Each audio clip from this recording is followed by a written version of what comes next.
We're live for another Odd Musings. Welcome, everybody. Odd Musings episode number 146. Yay. Oh, there. All right. Coming to you live from our shelter-in-place locations. Yes. We're going to have a special guest, Sammy Castillo, with us in just a bit. She got all dolled up. I didn't even shave today. So, and Scott, you never shave. Me neither. Yeah. So, a lot of fun. I'm going to go ahead and... the nice thing about this thing is we still have to share through our Facebook on our phones, and we want to share it on our other pages and things like that. But it is so cool, this new setup we got going on, guys, and really enjoying it, and hope you guys do too. So definitely keep tuning in with us here. This will be the place to go and go from there. So sharing it right now. Oh, you hear music, so definitely people can hear us. So that's always been our concern. But nice thing is, the last couple of weeks I haven't to worry about the tablet kicking out because we're using actual computers. So there we One go. cool thing too, with all this shelter in place going on, we are now at the same production value as all the major TV shows out there. Yes. They're all doing the split screen using software much like this. And I'm wondering how many actually are using the same setup we are, because it's an open source place that you can pay for, and I pay for it, you pay for it, and we can do different things. But it's funny watching everybody like, well, we're at home and stuff like that. Like here in Detroit, I guess Everard Casimir was diagnosed with the coronavirus. He's on Channel 4 normally in the morning, so all the morning crew is now at home, and seen it on the national level too. So it's definitely out there. I've been out and about in the public, but I'm still healthy, taking good care of myself. I'm an essential worker as a grocery delivery guy, so that's all part of that too. And got to get my ad read up here and that, because we got some we still have some sponsors. We got to take care of them, and they're taking care of us. And one of the ways to deal with the coronavirus, I'm going to start with Lawrence Family Chiropractic. I was just there yesterday. They've taken steps to protect their patients coming in, but definitely trying to be healthy and take care of yourself. A great way to do it is with chiropractic health, because at Lawrence Family Chiropractic, your journey to wellness begins here. You can build a healthy lifestyle with chiropractic care.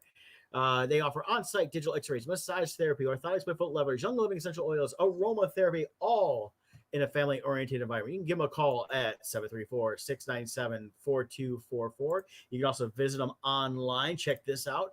There they are, Lawrence Family Center Chiropractic Center's online page. So definitely check them out there. You can call right from there for Belleville or Dexter if you're on your phone. So definitely check out Lawrence Family Chiropractic.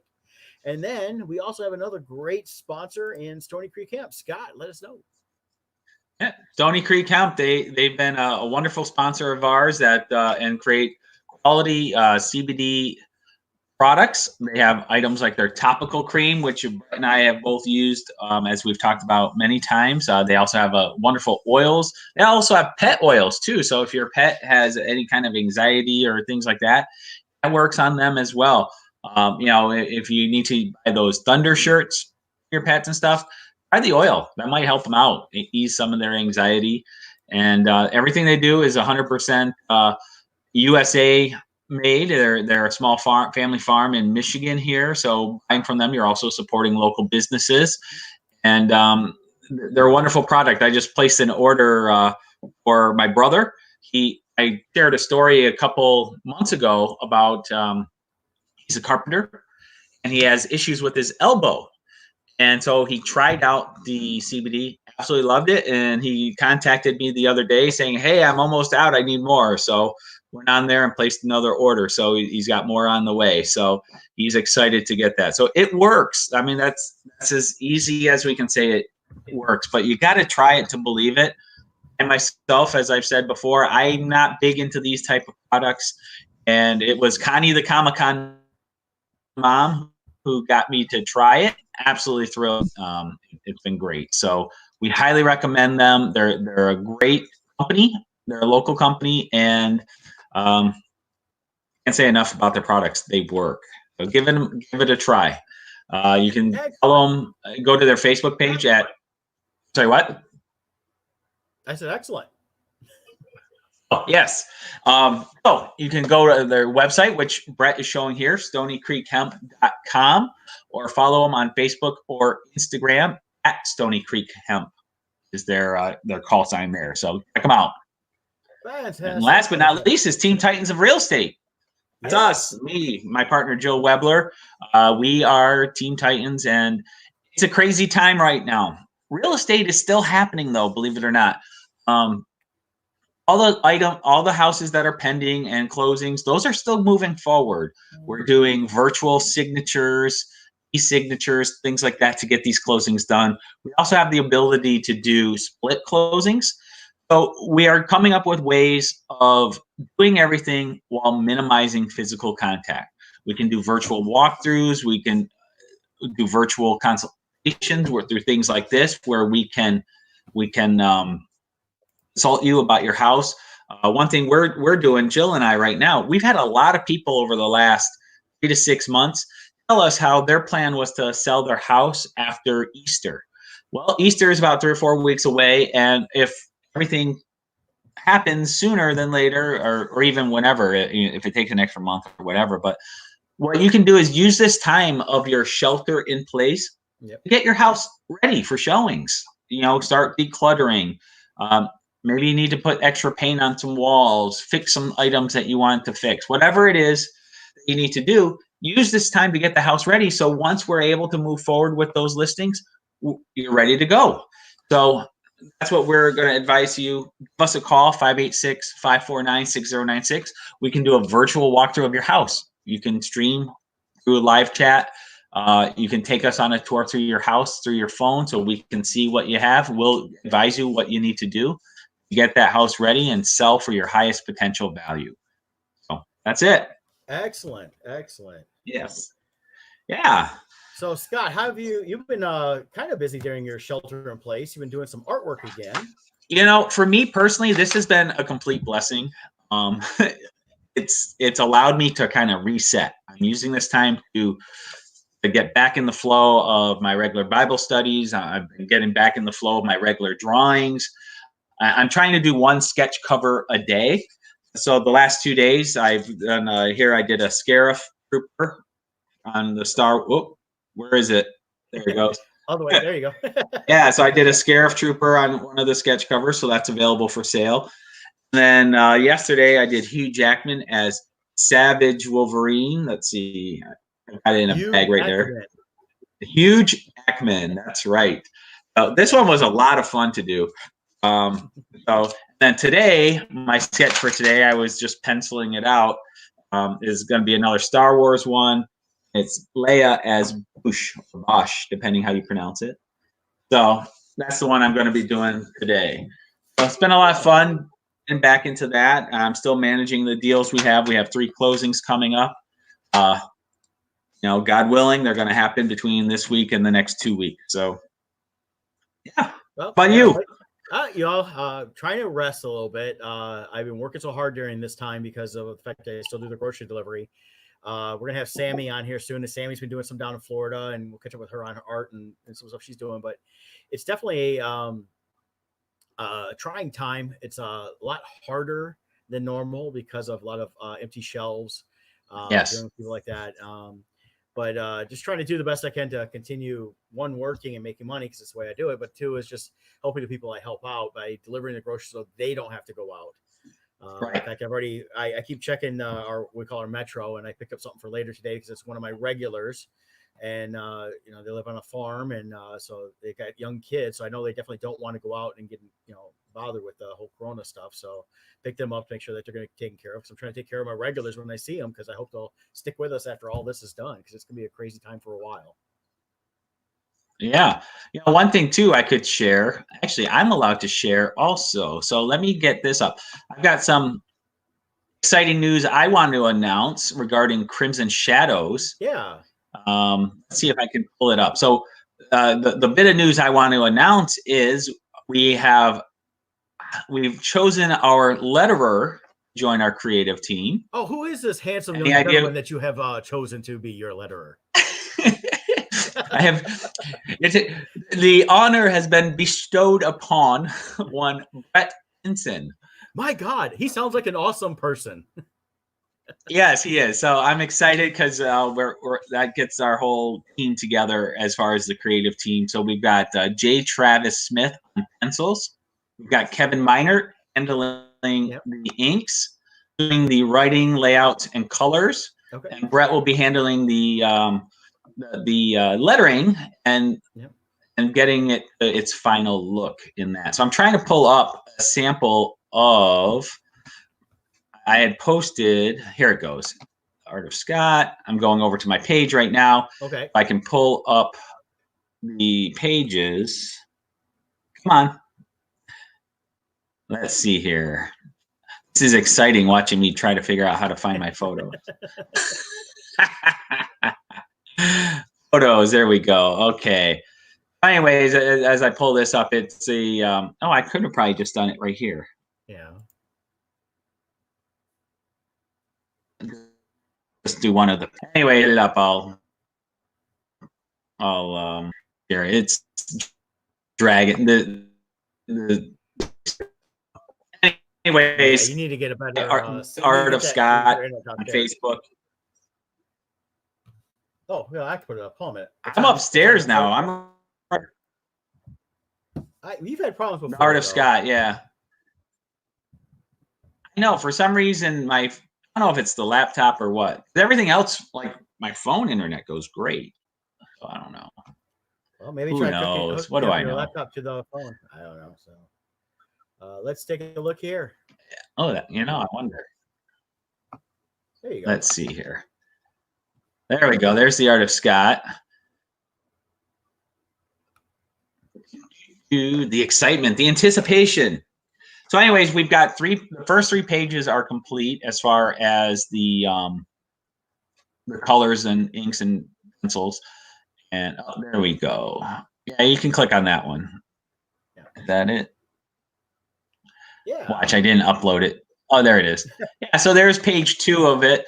So we're really excited about it. We're loving the feel. We feel there's a lot of awesome synergy going on between our different art styles all coming together. So the Kickstarter for that's going to be later this year. The goal is to have this all published and ready for San Diego Comic-Con. So right now, Travis is working on pages 4 through 7 for pencils. And once he's done with those, we'll forward it to Kevin and so on and so forth. Right. So I'm excited for this. Excellent. So, yeah.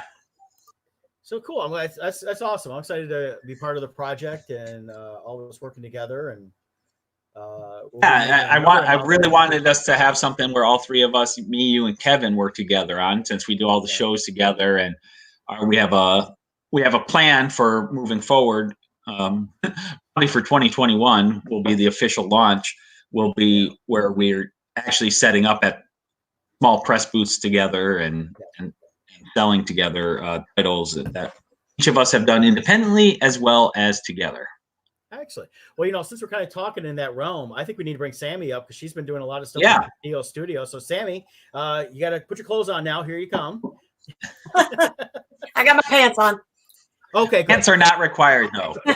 Yeah, one can see our legs. It doesn't matter.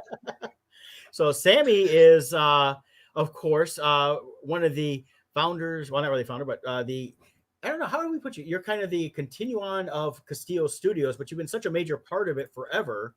I usually say partner. Yeah. Founding partner. There's my hedgehog Moses. Yeah. You go to my website too, which is castillostudios.ninja. Is it Castillo Studios? Studios.ninja. Ninja. And that's the actual shop page. Oh, okay. Your store envy. Okay. Yeah, I just forwarded everything to. I got rid of my actual, pre-built, built for me website because it was ridiculously expensive to pay for a cart system because I've got thousands of pieces of art from 30 years of Tommy plus me. So I like Store Envy. They're pretty awesome. And anytime I've had an issue, they've helped me out. So yeah. Oh, very cool. So that's all the artwork. A lot of cool stuff. Yeah. There's so much of stuff that you've done. I think that you and I talked about this at length. A lot of people don't realize how accomplished an artist you are. Yeah. And the things that you've done over the years. And I think it's just fantastic that the Castillo name will continue on, but it continues on with you as the figurehead here. Yeah. So when I first met Tommy, I was actually his student, which a lot of people realize. But he was training me in art and all of those fun things. And, you know, I was learning the business. So I was handling like being the agent, all the production stuff, you know, learning the ropes to run the business. And it was, we had discussed it. And when we got married, we were going to take a year, create something with both of our names on it artistically, and then put it out there. But that's when 2014 was going to be that. But that's when Tommy started becoming ill. So I actually put my career on hold to take care of him and maintain the business. Since Tommy was, you know, at that point, 28, 29 years my senior in this industry, he was the name. And then as time went on, I took over more of the art aspect of things, including one of the paintings behind me. You know, and I kind of ghost painted. So when he would have a bad vision day or something like that, I would end up fixing it, or not fixing it, finishing it up, or blocking stuff out. So at the end, it kind of became a 50-50 thing for the artwork. And people just, you know, they apparently just saw me as the blonde with the big boobs and the raspy voice that was, you know, super feisty and bullied them into buying things. But now it's, yeah, I mean, it worked, I guess. But now it's one of those things where people are starting to see beyond the veil, like, you know, the Dark Side of Oz art book. You know, that was all Tommy's work, of course, artwork wise, but I'm the one that designed it and put the whole thing together. I was the editor and, you know, designer for 99% of the stuff that came out of the studio after Tommy, after I came with Tommy. So people are now getting used to the idea. And now that the artwork speaks for itself in terms of my art, yep, you know, they really get it. They're like, oh yeah, okay, yeah, of course. So, we're done. Yeah. But I always knew that. Yeah, most of the industry people knew it, that were close friends of ours. And it was funny because when I the first show I really put my art out there was it was Awesome Con 2018, I think it was. I was a guest at that show, and I had put up a Pennywise that Tommy drew, but I painted. The one holding the balloons with all the blood and gore, and a couple of Batman pieces. And a lot of the fans had asked me to do more of a Tommy style, like a Castillo style, which his style has become the studio house style now. And it was funny because I had artists going, oh, Tommy did that. When did he do that? I'm like, that's mine. And they're like, what? When? Why haven't you been doing this shit before? So pardon I guess I should curb my cursing. Sorry. I'm a bit of a sailor. You could tell I'm from Jersey with that one. But well, you used to wear a sailor dress at the shows once in a while too. Yeah, every once in a while, that like pinup sailor style. Yeah. Yeah. And it's interesting now being the face of the studio, how different the art is received. Now that I'm the face, because I'd say at this point, probably about 60 to 70% of the art is mine on the wall when you see me at a show, and then the rest is Tommy's. And, you know, you can't really, for lack of a better way to say it, because I say it this way because this is how people understand, but I don't draw like a girl. You know, I don't draw very femininely. I don't draw with pinks and pastels, and there's no butterflies and what society feels a woman should draw like. Instead, I'm drawing, you know, gore and robots and with rage and power. And that's not attributed to femininity. That's attributed to masculinity. So I get, my favorite thing is shows is getting the people that they're confused. And I often get, my favorite one was, I said, you know, I did all the artwork, and this guy came up and said with his wife, and he's like, well, not to, how did he put it? Not to be insulting, which I knew an amazing comment was coming after that one. And he's like, not to be insulting, but if you weren't here and didn't tell me, I wouldn't have believed this artwork was done by a woman. And I looked at him and I'm like, what does that mean? Like, what does that mean? And it's funny because when I was selling the art, I, dressed as a, very pinup-y and sexy because I had Tommy and it worked with our shtick. And, I'd say all the artwork is done by my husband, Tommy, regardless of if I was on it or not. And people would go, oh, okay, cool. But now when I say, oh, I did all the artwork, or I'm standing behind the booth, I'll get guys coming up going, did you do all this artwork by yourself? And I'm like, no, I needed a big, strong man to help me lift these heavy fucking paintbrushes. Pardon my language. But you got to have the bleep button when I'm on your channel. Sorry. I haven't found that yet. I'm looking for it. So. Just bleep.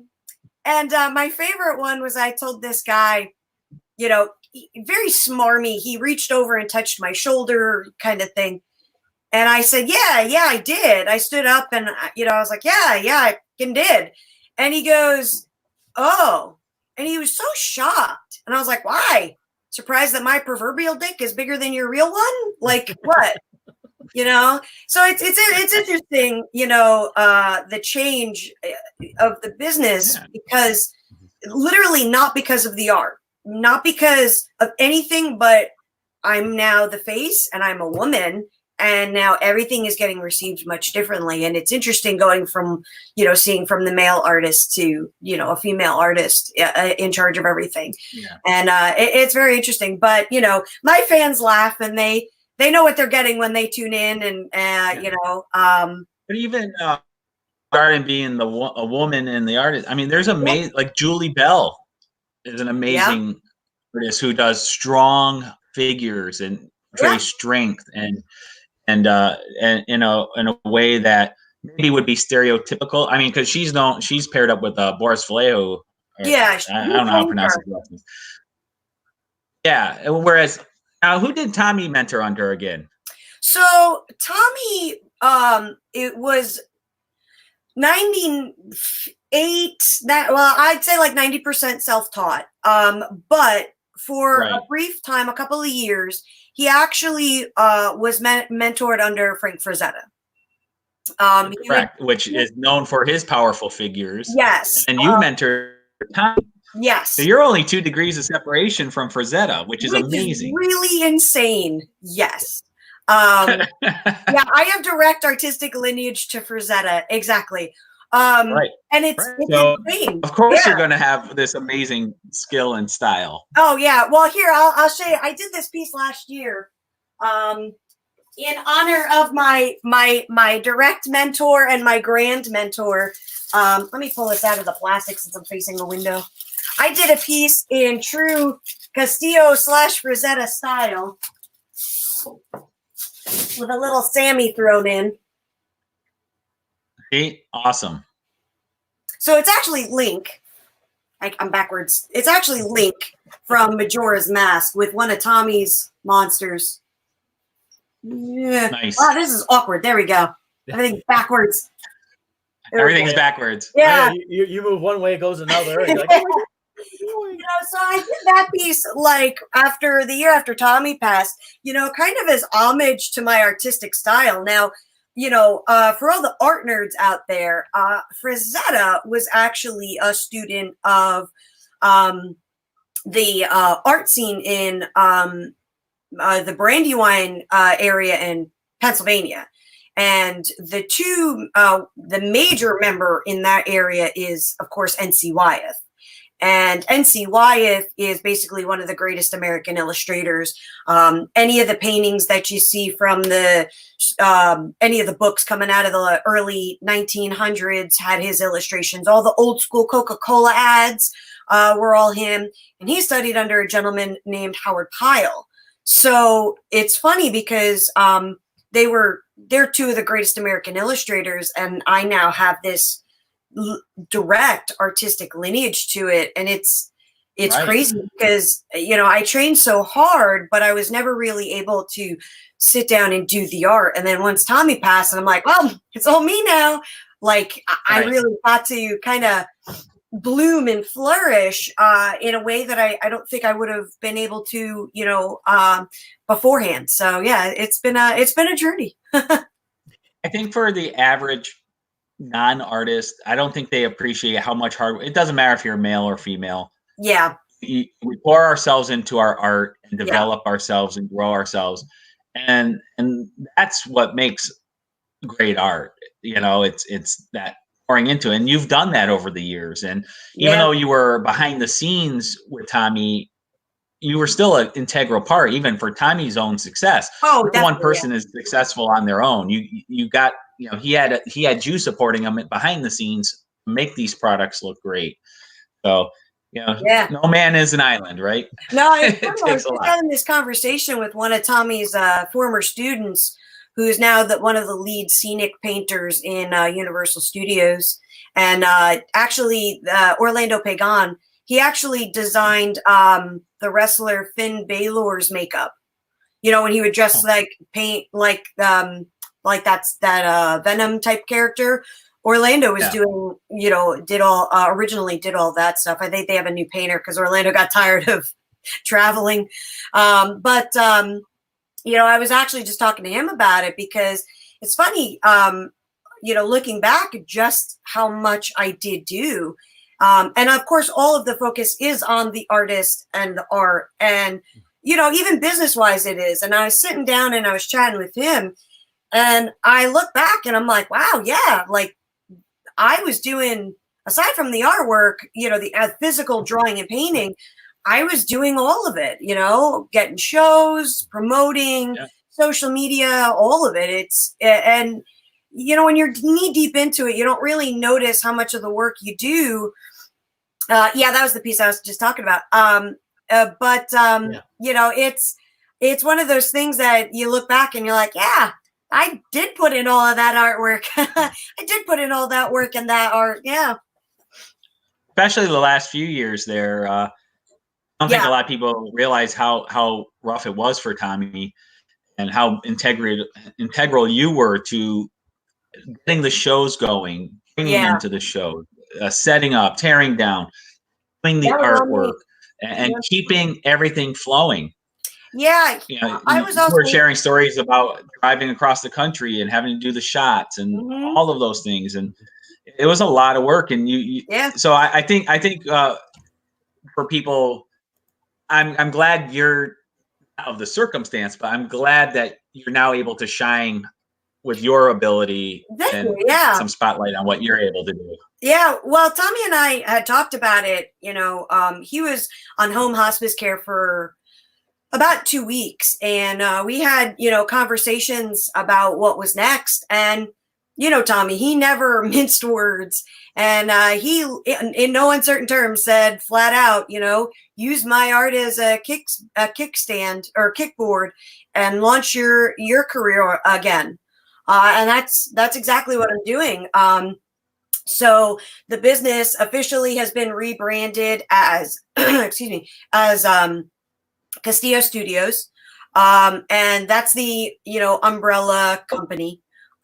So I chose that because one, you know, it incorporates my artwork, it incorporates Tommy's artwork, but the long-term dream was also to become a third-party publisher, to bring in other independent artists and publish their work.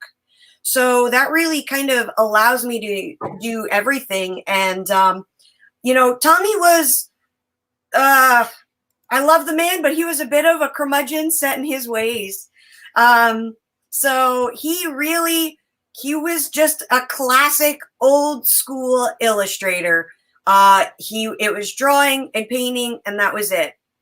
And he had done the gallery scene in the early part of his career and found that it wasn't for him. But, you know, with the way the conventions are going, you know, things are just so different now with conventions. Yeah. The fan base is completely different. I'm actually starting 2021. I'm actually going to start putting the artwork back into, you know, galleries, whether digital galleries online or, you know, actual physical galleries. And I want to, you know, kind of hit the broad spectrum and do art festivals. And, you know, I don't want to be pigeonholed into just doing Batman because we were known for doing Batman. I want to start doing, you know, and start moving forward with all of our creator-owned projects. And as a Yep. sneak official announcement that I'll announce for you guys here today. Oh, hold on. Exclusive. We have an exclusive. You have a semi-exclusive because nobody watches my 15-minute long ranting videos. I do.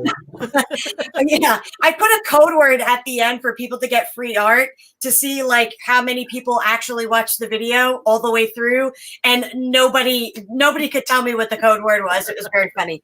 Like, all right, I can't be long-winded.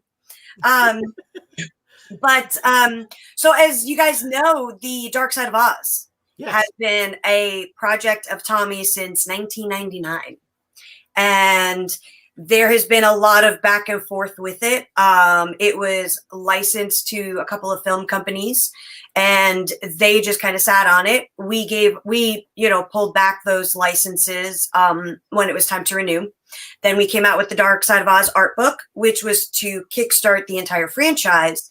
And then unfortunately, Tommy got sick, so we weren't able to produce it.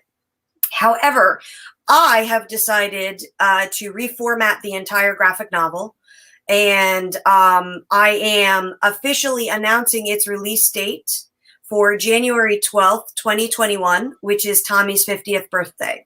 Okay. It is going to be it is actually going to be modeled after the original novels by L. Frank Baum. So it's not going to be graphic novels, but it's going to be illustrated text. That's how Tommy originally wrote it. And when he spoke about it, that's kind of how grandiose it was. And there were, he had done pages and stuff like that, storytelling pages, but nothing concrete. So this new format, one, allows me to use pre-existing artwork that Tommy did for the book, but two, also allows me as a single person to get it done in an efficient amount of time. And then two, add my own artwork into it where it needs it, and incorporate some of the pre-done stuff that you guys have actually never seen before. So this is the official announcement of it. I'm going to be kickstarting it probably later this year, depending on how like this whole coronavirus thing pans out, and how much work I can actually get done. And so that's exciting, an exciting new development for Castillo Studios. Yeah. I think it's fantastic. That's great. Thanks. Yeah.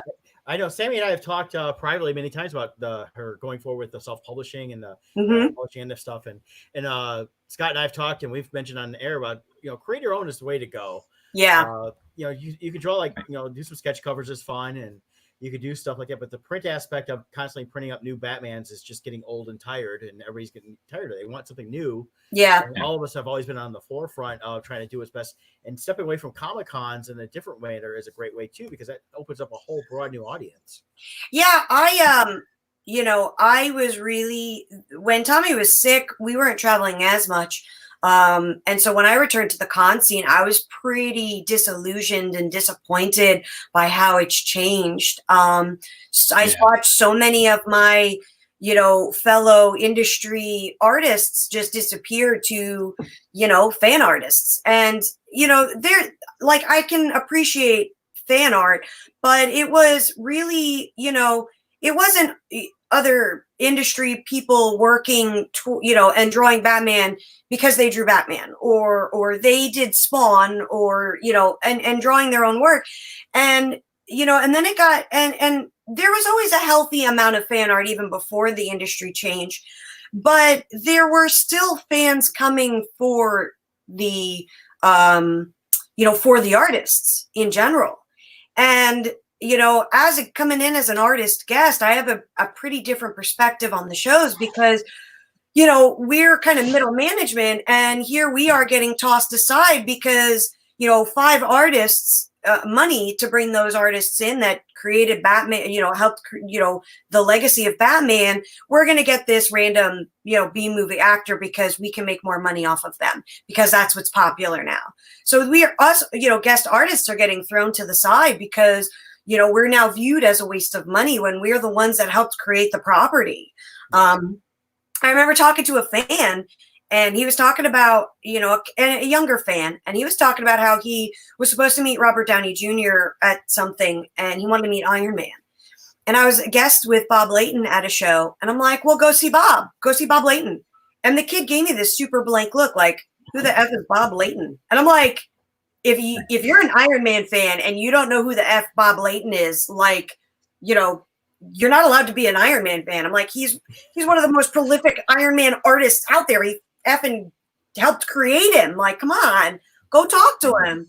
And so we're viewed as kind of lesser now because of all of the celebrity boom and everything. And, you know, so I decided to take a big step back this year. This was the year I was implementing it. And I was on the road about 2019, I was on the road about 32 weeks. And I just chopped it all down. And I was supposed to do Great Philly Comic-Con, which unfortunately got canceled. So now I think I'm down to like 6 or 7 shows this year. And that's it, because I can't be on the road 30 weeks out of the year and create. And, you know, in terms of speaking to legacy, you know, I could sit down and draw Batmans and Jokers all day long, but I'm not furthering my legacy. I'm not furthering Tommy's legacy. You know, I'm not even furthering Bob Kane's legacy because people don't know who Bob Kane is. I'm furthering DC. That's at this point, that's what it is, you know? Well, and I think I think that's been the hidden blessing in all this. Like Brett and I also, this has been a reset year for us where we also slashed a ton of our shows. We were used to do, I mean, Brett was like up to like 50 shows a year or something. Well, I was doing 30. Yeah. And that was But like, I'm not there for it anymore. So, you know? But we've cut way back, and now it's like, you know what? It's time to focus on the creator owned. We're starting to look at other things. I think the average Comic-Con fan needs to actually take a step back and pay attention to what's happening. So many of us artists we're all scaling way far back. We're starting to look at other avenues. And these fans, they show up and they only spend their money on celebrity autographs. One of these days, they're going to show up to a con and realize all there is celebrity autographs. There's no more vendors, artists, or yeah. Well, and that's the thing. Like, we went from, you know, the early 2010s that were the perfect golden saturation, as I call it, for Comic-Cons, because the movies were starting to come out. It was just starting to get popular, and we had a perfect amount of conventions. I mean, in those early days, which are not early days, but, you know, 10 years ago, wow, that was 10 years ago. Oof. Can you believe it? No. I'm 37 this year. Shit. But you know, those early, you know, those a decade ago, you know, there was comic fans that were coming to the conventions. There were fans of the films that were just getting introduced to comics. And then of course you had, you know, art collectors, because the art was still art. It was still traditional work. It wasn't digital, you know, and I don't have anything against digital artwork. It is a tool. I use it. But there's a difference between digital art and then owning a painting. There's a big difference there. And unfortunately, though, I think a lot of the average fans now don't even care about original art. No, they don't, because all they know is the films. All they care about is they just want, and they don't even care about owning the print of the art. They just want to take a photo of it, have it on their phone, and move on. Yeah, they don't. Yeah, and that's the thing is, like, you know, the con scene exploded. We now in North America now have, in 10 years, we went from maybe 150 shows a year, and that's including the little baby one-day shows. We now have over 3,500 conventions in 52 weeks. Isn't that crazy? It's insane. And that's the thing is, you know, Comic-Con used to be that once a year purge, that once a year thing. Oh my God, Comic-Con's coming. I got to save up all year to see my favorite people. Now it's like, well, I can't afford it now, but I'll just go to the convention, you know, in a month down the road, and I'll just get the stuff there. So the saturation. Well, and in regards to what you're saying, the average fan used to say that I saved up all year for this show. I'm so excited. Now, when I talk to the average fan, it's like, oh, this is my 10th show of the year. Yeah, it's April. that spending money they would have saved up all year, they spent on admission and hotels and everything over the course of 10 shows. And like, I have $20 to spend. Yeah, especially with we can't, all of us artists and vendors and everybody else competing for that $20, we can't survive on that. Yeah, and part of the problem is, I absolutely love that Disney brought Marvel to film. Like, I love what they've done, but it was a double-edged sword because it created so much popularity. People, never read. They want to watch, and they only know watch because it's easier. So when you're, we draw Batman, and I say, we did Batman for 9 years. They're like, that's cool. Do you have any Thanos? Because that's what came out just last week. I'm like, no, I don't have Thanos. Does it look like I have Thanos?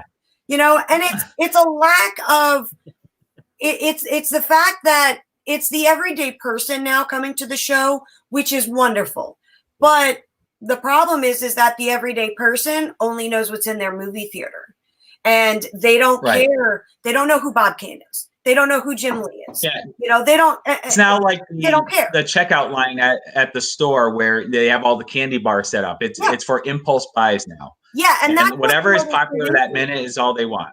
Yeah, and that's what the artist turned into is impulse buying. It's big money and big business. And the other thing that I, as a professional with several hundred credits under the studio belt, Tommy being a Guinness Book of World Record published artist, it's really discouraging to see the amount, how the fan artists have overwhelmed Artist Alley.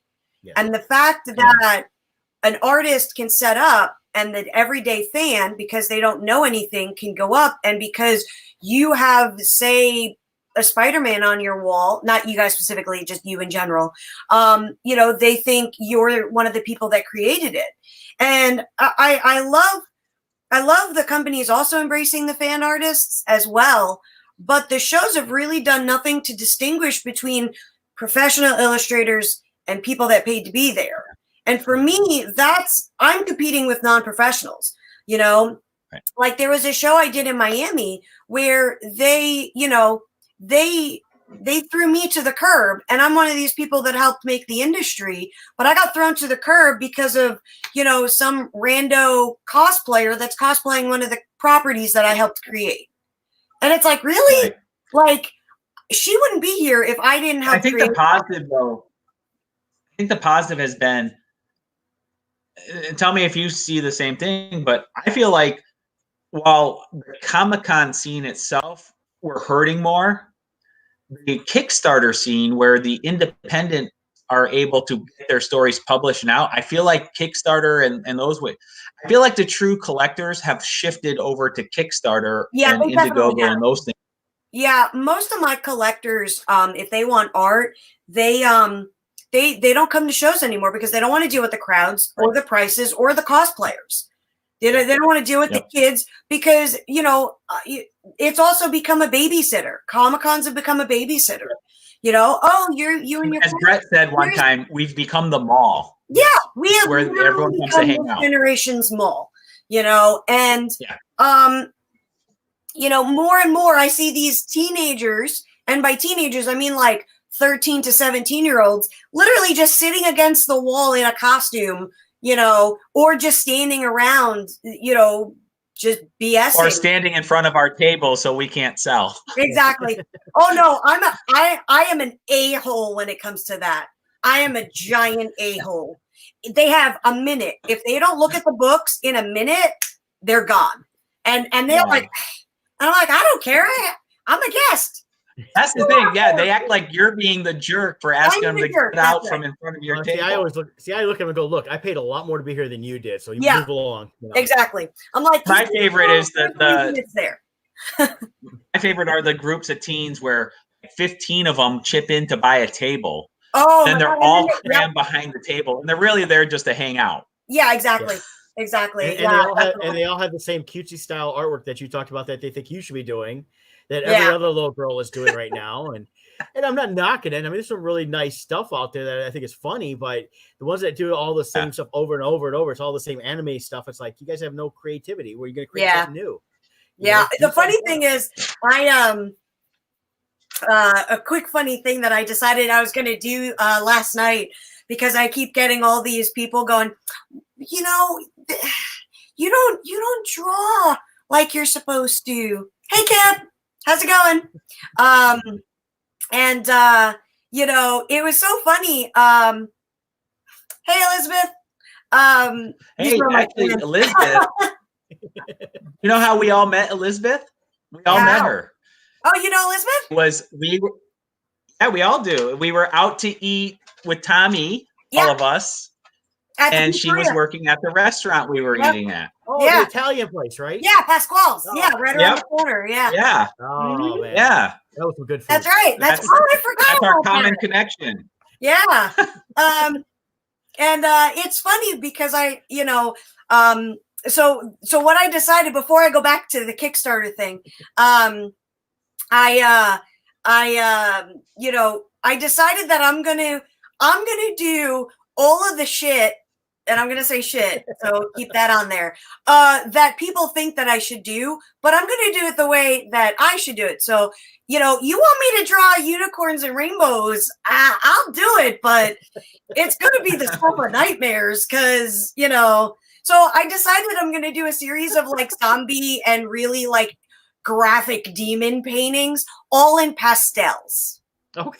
Because that's going to be hilarious. Yes. So back to the Kickstarter thing. Yeah. So I decided with this business shift to start pushing everything more online. And I'm actually, unfortunately, it's probably a little delayed, but I'm going to be kickstarting my first solo art book on Kickstarter. I'm hoping in May. It's called Bubblegum Rocket Memories, and it's actually an anthology. So I absolutely love two things that Tommy hated. One, robots. Tommy hated drawing robots. And two, 1950s futurism art. So, and 1950s futurism art is like that weird high-end concept flying car kind of artwork that was done in the 50s. That'd be like the World Fair posters and things like that. Yeah, like the 50s World Fair posters. Tex Avery, the House of Tomorrow, City of Tomorrow, those cartoons are perfect. There you go. Perfect 1950s futurism. And so the first, it's actually, Bubblegum Rocket Memories is actually an anthology, like heavy metal. And the first book is going to be my solo art book called Popular Robotics. And it's going to be a robot art book, but styled as a 1950s Sears and Roebuck's catalog from the future that you could buy robots from. And I actually designed two of the robots. Luckily, you're in my studio. This is what's cool, is we can all be in our studios. Yeah. Look at this cool thing that I designed. You get to see my Darth Vader with a clone trooper helmet. And if you can count how many Kermits are in the scene, I'll be excited.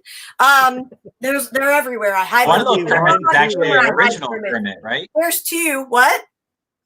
Which way? One of those Kermits are actually original from the show, right? Not that one. The one that's off camera over. Actually, you can kind of see him. Up here, right up in the corner. Way back there. There. Yeah, look, you can see where my finger's at. My finger's up here. Here's my finger, but where is it?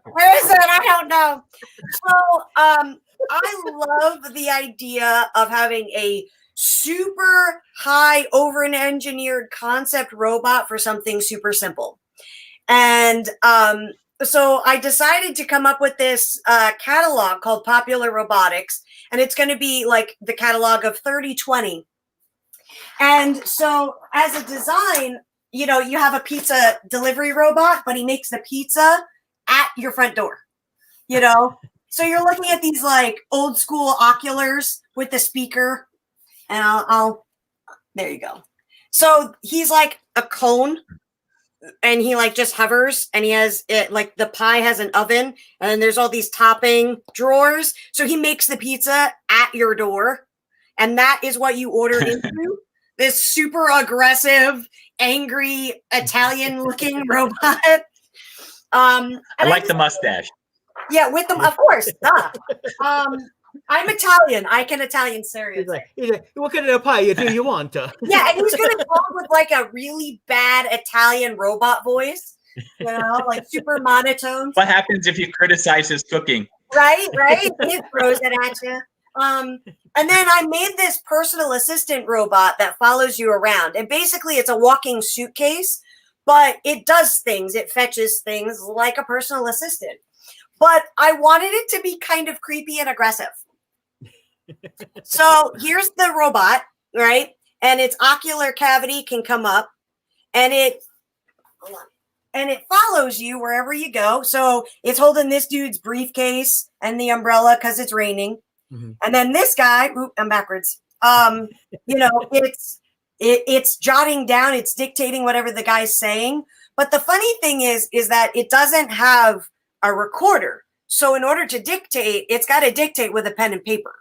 So it's those fun things. You know, my fan was like, hey, he can hide a body. So this is the robot trying to put a body into its cavity. But I liked the idea because I designed these live stream. I live stream every Wednesday at 7 o'clock. So today, 7 p.m. Eastern.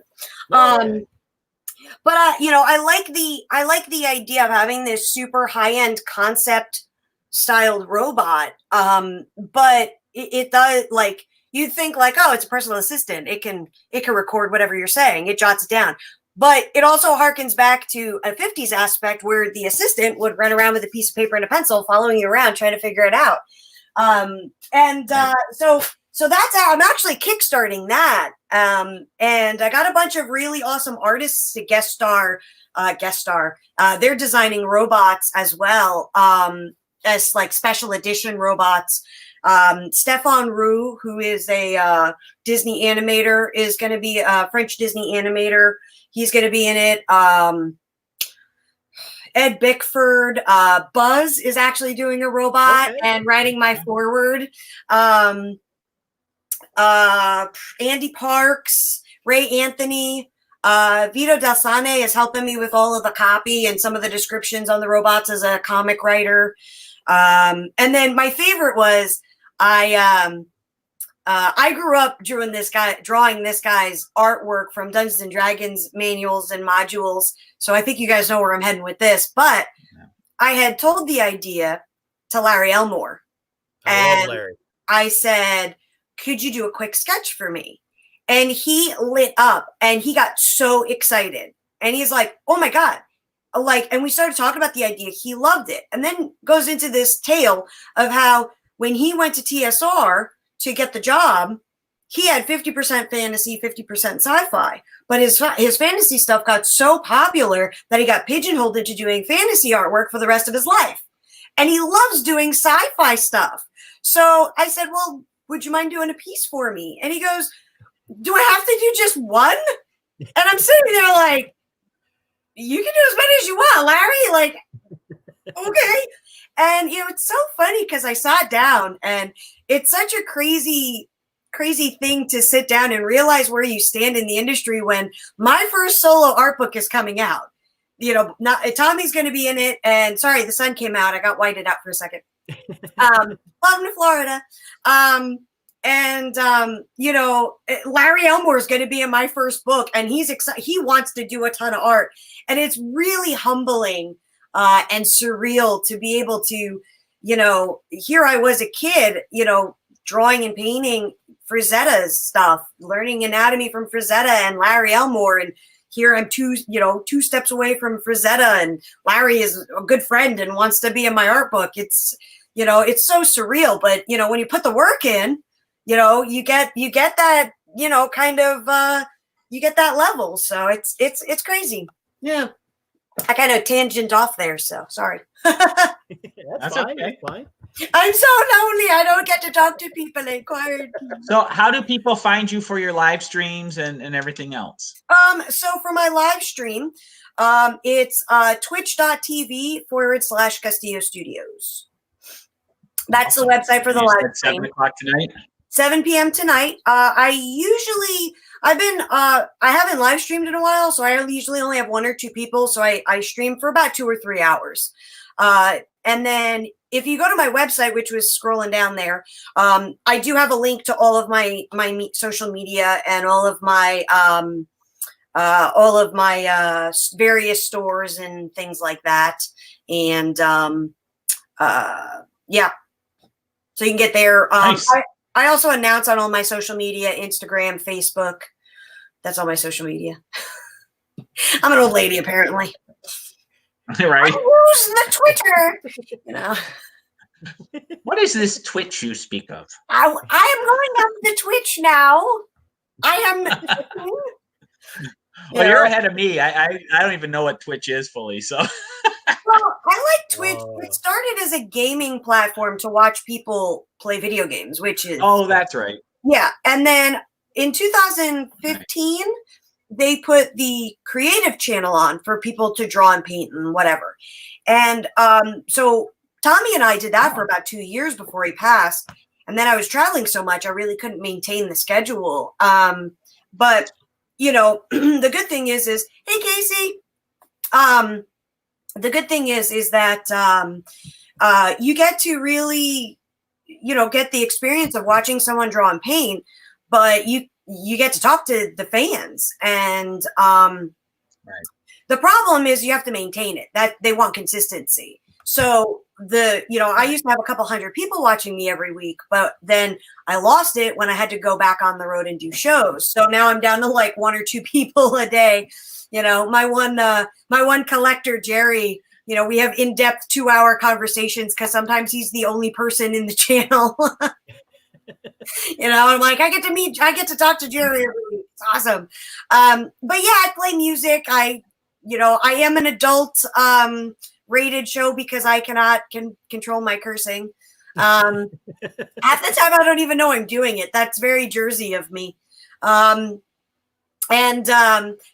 play music of all sorts and sing badly and tell terrible tales and jokes and draw and paint. And usually I'm working on commissions, or I think tonight actually I've got I'm actually going to work on one of the exercises for teaching drawing from Bridgman.